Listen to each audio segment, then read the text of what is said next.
आप सबको ध्यान होगा 2005 में नेवी वॉर रूम लीक का मामला सामने आया था।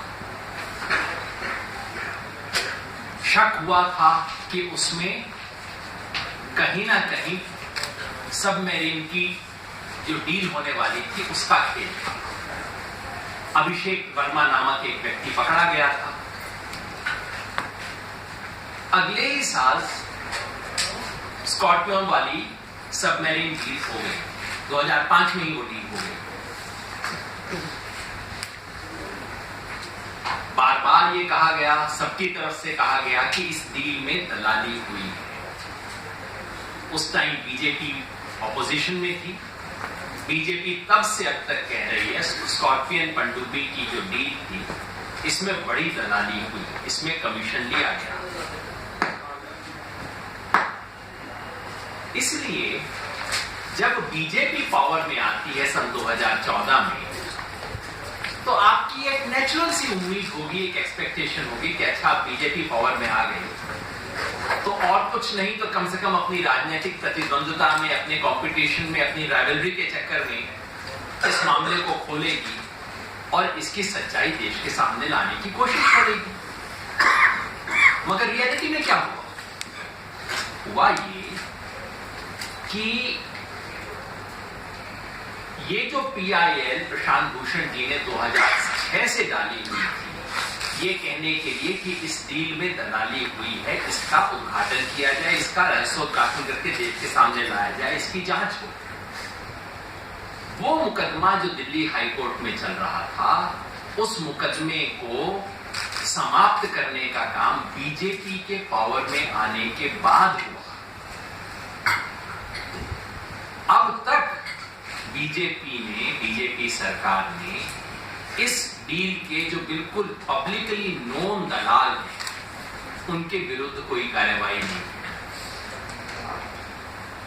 और जब प्रधानमंत्री कार्यालय को सॉलिड एविडेंस मिल गए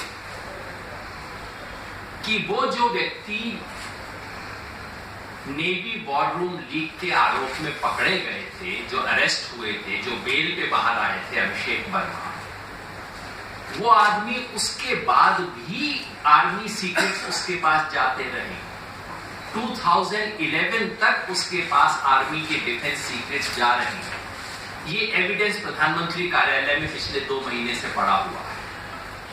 उसके बाद प्रधानमंत्री कार्यालय भी कोई काम नहीं करता, इसको कोई कार्रवाई नहीं करता।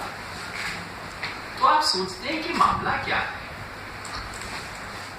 इस पे हम काफी समय से कोशिश कर रहे हैं कि सच्चाई पता कर सकें। हाल ही में कुछ एविडेंस हमारे सामने आया जिससे 2 बात समझ में आई कि बीजेपी इस सवाल पे क्यों कार्रवाई नहीं करती। पहला छोटा कारण, दूसरा बड़ा कारण।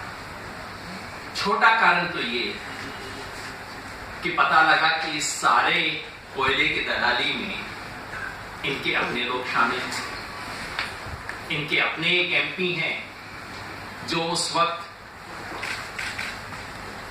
जो पार्लियामेंट्री डिफेंस कमेटी के मेंबर रहे, पार्लियामेंट की जो कंसल्टेटिव कमेटी ऑन डिफेंस होती है उसके मेंबर हैं, जिनकी इन सारे एजेंट्स के साथ उनके जो रिश्ते हैं वो एक छोटा कारण है कि बीजेपी इस सवाल पे क्यों चुप होगी। बोलेगी तो इनके अपने लोगों का नाम आएगा। लेकिन बड़ा कारण ये है कि अगर बीजेपी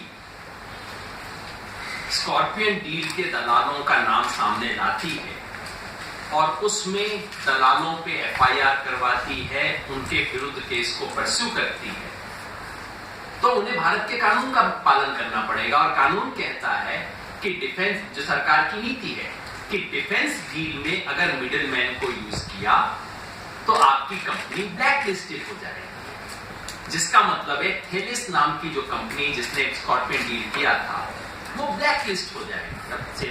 थेलिस के ब्लैक लिस्ट होने से बीजेपी को क्या असर पड़ता है? उसको असर ये पड़ता है कि ये जो रेफेल वाले, ये जो रफाल जो एयरक्राफ्ट का डील हाल ही में हुआ है, 58,000 करोड़ रुपए का डील हुआ है, जिस डील के बारे में बहुत कुछ और बातें आई हैं जिसमें अभी आज हम नहीं जाएंगे।